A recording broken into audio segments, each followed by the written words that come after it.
All right, I do now want to bring in North Dakota Senator Kevin Cramer live from Capitol Hill. Good afternoon, Senator. Good afternoon. Good to be with you. Good to be with you. Let's go ahead and start with immigration. We're hearing increasing threats from President Trump that he will shut down the southern border if Mexico does not do more to stop illegal immigrants from entering the U.S. And if Democrats don't do something to stop illegal immigration, how exactly would the president go about shutting down all ports of entry? Well, yeah, it's a good question, and certainly one thing we know about Donald Trump is he needs to be taken seriously. He doesn't issue idle threats. That said, I don't know how you go about doing it, nor do I support it. By the way, I think that the economic chaos would not be worth it. I don't think it would help much. I think the threat of it probably has Mexico's attention, which I'm sure is what the president's intention is and was. I would prefer that we take more measured means if we need to get Mexico's attention. I just think that shutting down legal commerce and legal immigration doesn't really help the illegal immigration situation. But to the piece that I just listened to in my earpiece, I think makes an important point. You're already seeing the reassignment of resources have an impact, a negative impact on commerce crossing the border. Hopefully this gets our Mexican neighbors' attention and gets them taking this issue as seriously as we take it. Senator, you do mention the economic impact, and that seems to be the biggest concern for most people, that closing the border would impact the U.S. economy greatly. Where would everyday Americans see the biggest effect of such a decision?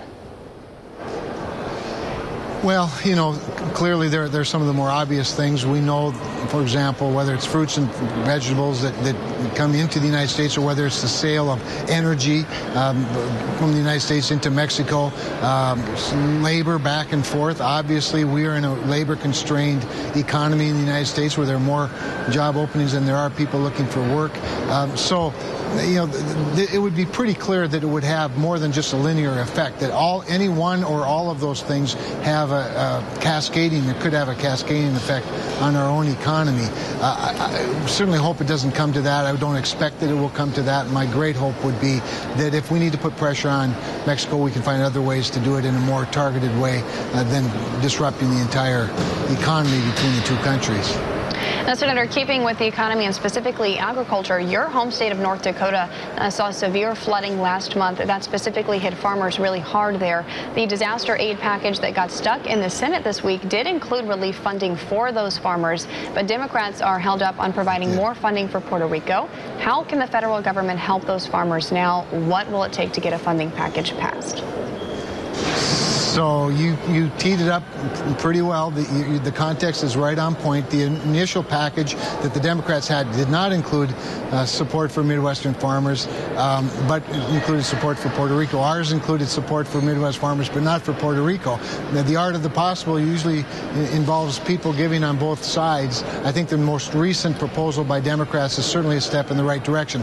I don't have any expectation that I'm going to be able to get, billions of dollars for farmers from Iowa, Nebraska, South Dakota, North Dakota, throughout the Midwest.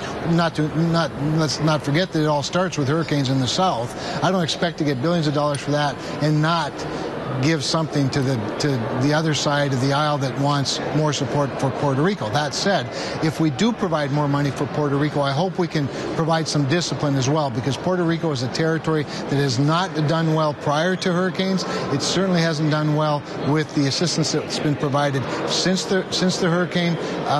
We need to find some way to make sure that the money and the resources of food and other things and supplies that go to Puerto Rico get to the Puerto Rican people, and that we can have some sort of a disciplined approach to rebuilding that important island and territory and take care of those important people. Now, real quickly, we've heard President Trump say that he's given the most of any president to Puerto Rico and that he's opposed to giving more money to Puerto Rico, specifically telling Senate Republicans that he doesn't want this disaster relief bill to include more funding for Puerto Rico. How does the Senate get the president on board to sign this piece of legislation if it includes that additional money for Puerto Rico? Yeah. It's obviously an important question. I think the first thing we do is, pass something. But while we're passing it, hopefully that we can compel the president or impose upon the president to view the context properly. That, you know, if we're talking about $500 million for Puerto Rico and we're talking about $16 billion for farmers in the South and in the heartland, you know, hopefully that would be enough that he would agree, particularly if we can put some parameters, some guide rails on that money for Puerto Rico so that we can ensure that it's being spent properly.